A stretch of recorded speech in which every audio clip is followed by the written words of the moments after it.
যে পুরুষ আমি থাকতে অন্য নারীতে আসক্ত, অন্য নারীকে ভালোবাসে, অন্য নারীর সঙ্গে কথা বলে, সে পুরুষে আমি আসক্ত নই।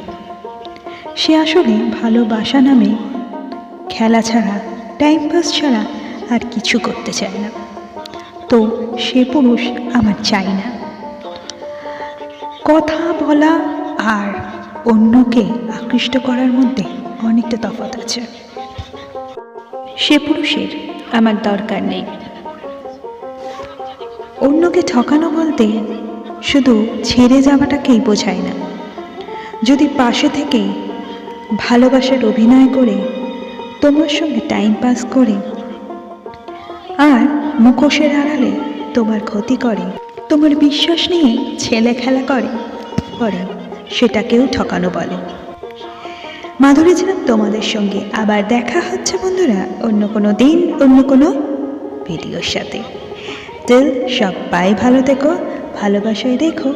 আর থ্যাংক ইউ সো মাচ এত কমেন্ট করার জন্য, থ্যাংক ইউ সো মাচ পাশে থাকার জন্য, থ্যাংক ইউ সো মাচ এতটা ভালোবাসা দেওয়ার জন্য। Like, subscribe, share.